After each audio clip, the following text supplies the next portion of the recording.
नाज़रीन, बुलेटिन की शुरुआत में अवां सां अहम ख़बर शेयर कंदासीं। दहशतगर्दी टोड़ अदालत मुराद सईद, उमर अयूब, अली अमीन गंडापुर पूरे समेत 10 पीटीआई अगवाणनि जा गिरफ़्तारी वारंट जारी करे छॾिया आहिनि। अवां खे अपडेट कयूं पिया जुडिशियल कॉम्प्लेक्स ते हमले ऐं भञटा केस जी ॿुधणी दहशतगर्दी टोड़ अदालत जे जज अबुल हसना ज़ुल्करनैन कई आहे। दहशतगर्दी टोड़ अदालत पारां अहम केस की ॿुधणी कई वई आहे। अदालत शिबली फराज, फरूख हबीब, हमाद अजहर, अली नवाज अवान, हसान खान न्याज़ी जा बि गिरफ़्तारी वारंट जारी करे छॾिया आहिनि।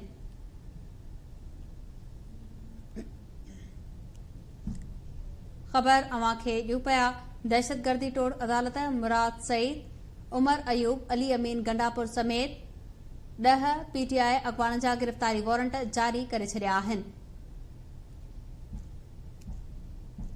अगवाणनि जा गिरफ़्तारी वारंट जारी कया विया आहिनि। अवां खे ॿुधाई पिया त जुडिशियल कॉम्प्लेक्स ते हमले ऐं भञटा केस जी ॿुधणी दहशतगर्दी टोड़ अदालत जे जज अबुल हसनात मोहम्मद ज़ुल्करनैन कई आहे। अदालत शिबली फराज, फरूख हबीब, हमाद अजहर, अली नवाज अवान, हसान न्याज़ी जा बि गिरफ़्तारी वारंट जारी करे छॾिया। अदालत ॼाणायल जवाबदारनि खे प्रोटोकॉल न ॾियण ऐं रूपोश करार ॾेई गिरफ़्तार करण जो हुकुम जारी करे छॾियो। तफ़सील मालूम कंदासीं। लाइन ते मौजूद आहे गुलाम रसूल कुंभर। जी गुलाम रसूल।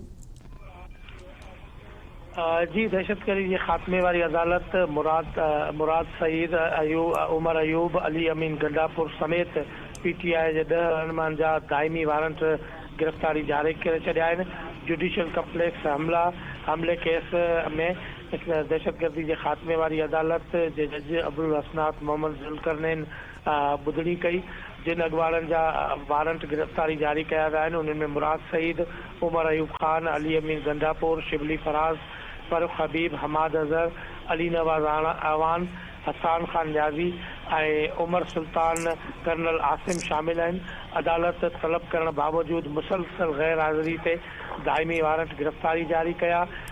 उन सां गॾोगॾु अदालत जेको आहे उहो लाॻापियल पुलिस खे हुकुम ॾिनो आहे त इहे माण्हू जिथे बि नज़र अचनि खेनि गिरफ़्तार करे अदालत में पेश कयो वञे। जी गुलाम रसूल, तफ़सील ॿुधाइण लाइ महिरबानी। अवां खे ॿुधायूं पिया ख़बर जे हवाले सां गिरफ़्तारी वारंट जारी कया विया आहिनि। इस्लामाबाद जी दहशतगर्दी टोड़ अदालत मुराद सईद, उमर अयूब ऐं अली अमीन गंडापुर जा समेत 10 पीटीआई अगवाणनि जा गिरफ़्तारी वारंट जारी करे छॾिया आहिनि।